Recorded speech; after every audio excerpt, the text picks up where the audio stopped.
Welcome back to the Naval News segment. Today, our information comes from navalnews.com. Credit to the author here. Let's get his name. H.I. Sutton wrote this. I'm not surprised. H.I. Sutton, good friend and supporter of our channel, and full credit to him for writing this story. We're going to talk about how China has been selling their submarines to many nations over the years, and in some cases actually giving them away. So China's surprise submarine move shows its growing power. So China, before we get into the story, has an immense industrial capacity for shipbuilding. Okay, of course it does for other things as well, but when it comes to building ships, whether it's submarines, aircraft carriers, or just merchant fleets, they have probably the largest industry of any nation in the world, much surpassing the United States. I don't even think we're in second place. Russia might be second place. But they are in first place by leaps and bounds compared to other countries. And so not only can they build up their military, their People's Liberation Army Navy with ships and subs and airplanes faster than the United States can build our own and Russia can build. They can also make additional submarines and literally gift them to other nations. Now, a lot of these submarines in this clip here are sold to other nations, but there's one that just happened to Myanmar that was a gift. And China doesn't give you anything for free. They get something in return. And we'll get into that at the second half of this. But let's go back to the piece that's expertly written by H.I. Sutton. It says, China's surprise submarine move shows its growing power. Submarine sales are a powerful weapon in the game of international power and influence. China is increasingly combining it with Belt and Road Initiative in ways which shape the geopolitical landscape. The latest surprise submarine supply illustrates this. When the Chinese submarine entered the Malacca Strait on December 20th, heading towards the Indian Ocean, there was a lot of speculation as to where it was going. That was answered when it pulled into the Yangon River in Myanmar on December 23rd, just 3 days later. Literally the next day, December 24th, it was commissioned into the Myanmar Navy. I remember him tweeting this out with a picture of the ceremony saying, well, that was quick. And I thought he was referring to the ceremony, which probably was quick. But was really quick is this Chinese submarine went from going on what appeared to be a routine voyage to becoming part of another nation's Navy in the matter of 3 or 4 days. Yeah, they have the ability to do that. Okay, the sailor transfer had not been announced in advance. It highlights the growing influence of China in the region and the role submarine sales play in the geopolitical arena and China's impact on the world submarine market.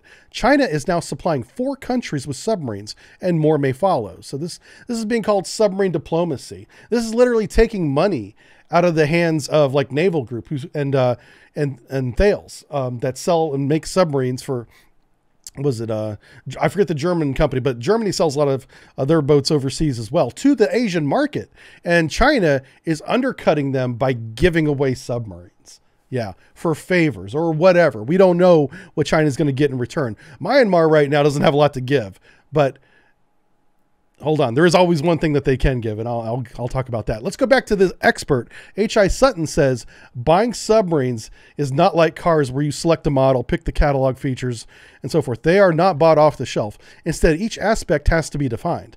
The location where they are built, the degree of customization, crew training, and ongoing maintenance are also part of the deal. So this is more than just about a boat. This is about training the crew and maintaining the submarine. Buying the parts, that's part of the deal. And there are always geopolitical aspects, often government to government negotiations. And it's not simply commercial, rather. Governments can supply submarines to help create or reinforce alliances, or at least expect favorable future relations going forward. This is especially true if the submarines are provided free or at a major discount. One way to do this is by supplying older submarines, like they did with Myanmar. It's an old Ming design. It's the new version of the Ming, so new version of an old boat.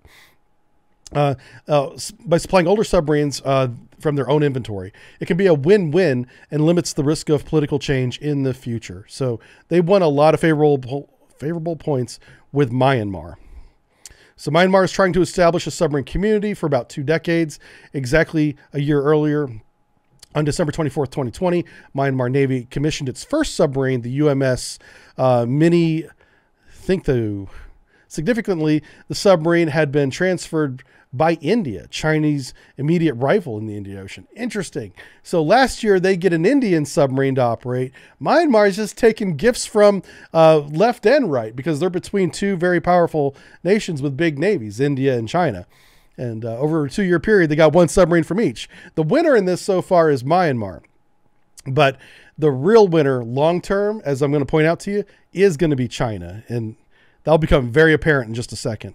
So the sudden acquisition of the older Chinese boat is not about modernizing Myanmar's capabilities. It is instead part of a bigger picture. China is presumably expecting to bag the follow-on order with more modern boats to solidify its geopolitical position in the Bay of Bengal. And that's the area between, like, on one side you have like the Vietnam area and India, that body of water in there, that's Bay of Bengal. China has done something very similar in the past. In 2017, it supplied 2 XPLAN Ming submarines to Bangladesh. Bangladesh is a neighboring country, very close to Myanmar. So market warfare. For the past few decades, the submarine export market has been dominated by France and Germany, like I was saying in the beginning. These big players are already being challenged, like they lost their naval group lost their agreement with Australia because of the AUKUS agreement. These include new entries to South Korea, Spain, Japan, and re-emerging established players like Sweden are all beginning to export submarines again as well. Of course, Russia has a major stake in submarine exports. They always have. And now China is joining the club and rapidly rising towards the top, mostly because of their industry capability. China gets stuff done. And I kind of want to point this out. For all the criticisms we give China, and there are plenty, and they're justified, boy, they can build stuff. And that's pretty scary whenever we're in an economic race. If they can outbuild us, they're going to win. Let's keep that in mind. Okay, belt and submarine. This is kind of what I wanted to get to. This is going to lead into my next point. The game will not only be about money, but strategic influence and position. For China, there is an added dimension for the Belt and Road Initiative. This is the Chinese government strategy to invest key infrastructure developments around the world, literally making a belt of Chinese ports, whether it's an airport or a seaport, Chinese facilities that can all be controlled by Chinese managers, people on the ground that manage that part of the port. Maybe not the whole port. Maybe it could be just one pier in a port that has many piers. But that pier rather, is controlled by China. Okay. And they're doing this all around the globe. It's called the Belt and Road Initiative. It started in 2013 and it's just blossomed. It's been very successful. And it's the primary pillar of China's foreign policy under Xi Jinping. Since 2013, he has just stayed focused on this. And this is another benefit to having a government that doesn't change its leadership every 4 or 8 years. They've had one leader for a very long time, much like Russia had one leader for a very long time, so they can take on these large projects that take decades to see fruit from, to see, progress or some kind of payback from. And you don't have this left-right seesaw that we have in the Western countries like the United States and the UK, the EU, where we're always hiring new leaders or electing new leaders that have conflicting goals long term. These countries that stick with one leader for decades or longer, especially in the case of Russia, Putin's been there forever, it seems, they can look long term and accomplish things like Belt and Road. And this submarine diplomacy is just part of that. The reason why I think they gave the submarine to Myanmar is they're going to want control of one of Myanmar ports, just like they've done all over the world. And so I've brought this up for you. This is, if you want to know more about the Belt and Road Initiative, you really should read about this. It is a grand scheme that has already been successful. Even if it stopped today, they could say they won. China can say that they won. They've done a great job here. This is a global infrastructure development strategy adopted by the Chinese government in 2013, originally called the One Belt, One Road. That's when I first heard about it, but it's now the Belt and Road Initiative, or BRI. And there you go. You can read all about it on the wiki. If you don't trust wiki, just go down to these sources here at the bottom and read these. These are the credible sources, not the wiki part itself, okay? But this is what I want to show you. This is Belt and Road 2021.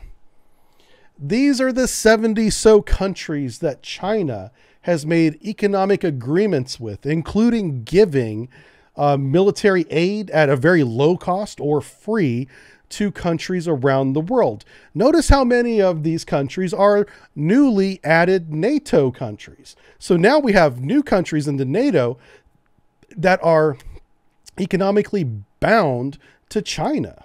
That's one of the first things that jumped out at me at this. Look at how close Russia and China are economically. They're already, making agreements outside of whatever agreements EU may have with Russia. And so they're working their way around the globe, and they're already into the Western Hemisphere, providing these extremely large loans is really what this is. Think of it as a lending shark, a money shark, somebody that offers you millions, and in some large cases, billions of dollars, and doesn't ever ask for payment. Like there is a payment plan that never actually is executed. So the payment becomes, let us control one of your ports. And it's not always a seaport, but a lot of times it is. It can be an airport as well. And so they have marched their way across the Asian continent into Africa and Europe, and they're all over South America and Central America right now, including Cuba. And here's what I predict is going to happen is, before the end of the century for sure, we're going to see these Chinese fleets that are growing by leaps and bounds every year at an enormous rate begin to operate full time, not out of mainland China like they are now, but they're going to begin operating out of Africa. They are certainly going to operate a fleet of Chinese warships out of Cuba. 100% that's happening. And just like we patrol the South China Sea and the East China Sea, they're going to be patrolling the Gulf of Mexico and up and down the seaboard just to say, hey, we can do it too. China's going to be doing what we've been doing to them for decades. Freedom of navigation. They'll use the same terminology that we've been using, and we're going to get what we've been giving for a long time. But this should be a wake-up call. While we here in the West kind of have our petty squabbles about culture, and we, cancel each other on social media because of slights against each other, we're missing the big picture. This is an existential threat to the existence of Western culture, and we're not even recognizing it. This is already successful, but they're not done. The end goal of the Belt Road Initiative is 2050 or 2049, I believe is exact year, is whenever they're going to declare it complete and be successful. So they have another 20 years to go with this, almost 30 years to go with this. And this is how much progress they've made in less than 10 years. So think about that next time you get into an argument on social media with somebody, especially if they're another American. We're not the enemy. This is the future. This is the 21st century. And it's going to be controlled by China. And the earlier we recognize that, maybe we can, spin it to our advantage or take advantage of this. Anyway, thanks for watching, everybody. I'll see you in the comments. Like and subscribe. Bye-bye. Hey, it's Aaron from Subbrief. I hope you liked the video. Make sure you click the like button and subscribe to the YouTube page if you haven't already. Also, check out our playlist. We have Naval News playlist. We have Subbrief lecture playlists, which are in-depth analysis into different classes of submarines. And yes, even warships now. We're expanding into warships because we've covered so many of the submarines. I also have a second channel. If you're looking for the gameplay video that used to be a big part of the Subbrief YouTube channel, head on over to OnlySubs. That's right. OnlySubs is a little tongue-in-cheek YouTube channel that I've created to put all the gameplay content that you guys love. This is where we just sit back, have fun, do some live stream video games for a couple hours a few times a week, and we put the VODs over here on OnlySubs on the YouTube channel. All right, click like and subscribe over here and have a good time. Leave a comment down below and I'll be sure and read it, and I'll see you guys next time. Thanks for watching my video, everybody. Bye.